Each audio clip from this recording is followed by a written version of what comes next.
Nothing feels wrong anymore.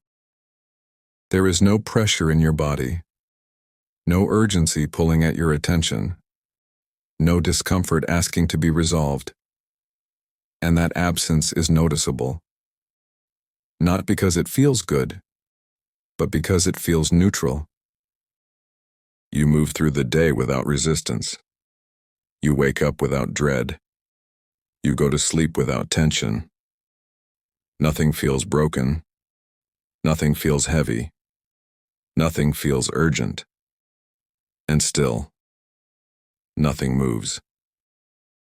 There is no internal request to begin. No pull toward action. No clear reason to start. This state is quiet. Not silent in a dramatic way. Just unremarkable. Nothing hurts enough to fix. Nothing excites enough to pursue. You are not avoiding anything. You are not suppressing anything. You are simply not being asked to move. This is where confusion usually begins. Because we are used to movement being driven by discomfort. Pain creates momentum. Pressure creates direction. Urgency creates clarity. When those disappear, we expect something else to take their place. But sometimes nothing does. And that absence feels strange. Not alarming. Just unfamiliar. You might notice yourself waiting. Not consciously. Not deliberately. Just waiting without a clear object. There is no countdown. No deadline. No internal clock pushing forward. Time feels flat. Not slow. Just unmarked. This is often mistaken for stagnation. But stagnation carries tension. This does not. Stagnation feels tight. This feels open. Incomplete. But not blocked. Nothing is preventing movement. There is simply no reason to move. That distinction matters. Because lack of movement is often judged. Especially when nothing feels wrong. If there is no pain, then something should be happening. If there is no problem, then progress should follow. That assumption is subtle and deeply ingrained. We are trained to associate ease with readiness, comfort with permission, stability with direction. But stability does not always point somewhere. Sometimes it just holds. The absence of discomfort is not a signal to act. It is just the absence of discomfort. Nothing more. Nothing less. This is difficult to accept because it removes the familiar cues. There is no friction to push against, no relief to chase, no urgency to obey. Without those, the system pauses. Not in resistance, in neutrality. And neutrality feels empty to a mind that expects momentum. You might notice thoughts arising. Subtle ones. Reasonable ones. Shouldn't I be doing something? Isn't this where action starts? If nothing is wrong, why am I not moving? These questions do not come from fear. They come from habit. From a long relationship with pressure. From a life structured around response. When response is no longer required, the system does not immediately know how to exist. It looks for something to answer, something to fix, something to begin.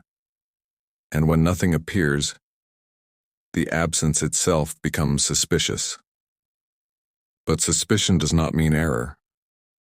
It means unfamiliar territory. This phase does not announce itself. It does not come with markers. It does not provide feedback. It simply exists. Quietly, neutrally, without demand. Nothing is asking you to arrive somewhere. Nothing is asking you to become someone. Nothing is asking you to move forward.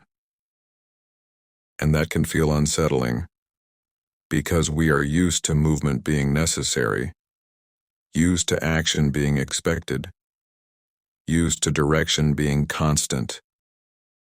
But this state is not asking for direction. It is not preparing you for something.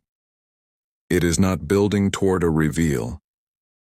It is simply holding without tension, holding without instruction, holding without urgency.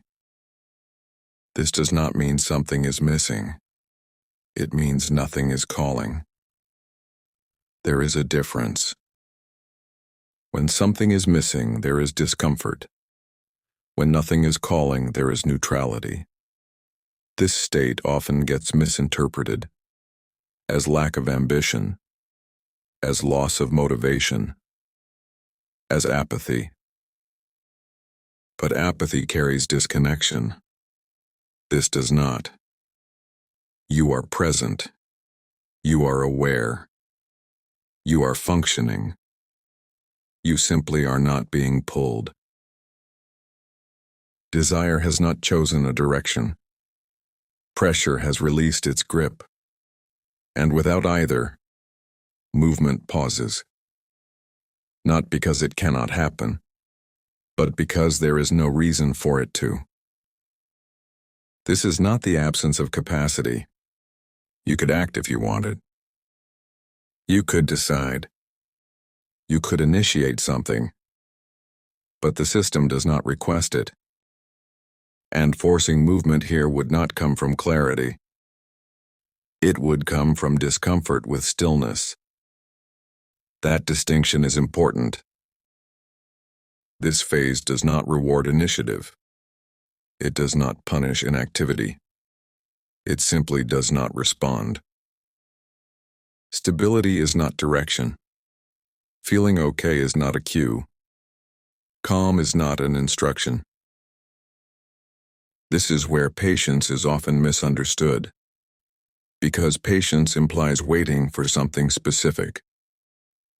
This is not waiting. This is existing without a prompt, without a signal, without a next step. Nothing is unfolding, and nothing needs to. The mind will try to narrate this, to assign meaning, to frame it as a step, as preparation, as recovery. But those frames introduce expectation, and expectation introduces pressure. This state does not ask to be framed. It does not ask to be interpreted. It does not ask to be understood. It only asks to be allowed. Allowed to exist without justification. Allowed to exist without outcome. Allowed to exist without movement. Nothing feels wrong, and nothing moves. That is the entire experience. Not a problem, not a solution, just a state. And states like this do not respond to effort. They do not respond to intention. They do not respond to planning. They simply pass when something new begins to pull. Not because you made it happen, but because the system oriented itself. Until then, nothing is required. Nothing is missing. Nothing is late. Nothing is waiting to be fixed. This is not a pause before action. It is not a delay. It is not a sign. It is simply a moment where nothing is asking you to begin. That can feel uncomfortable, especially if you are used to responding. But discomfort here does not mean danger. It means unfamiliar stillness,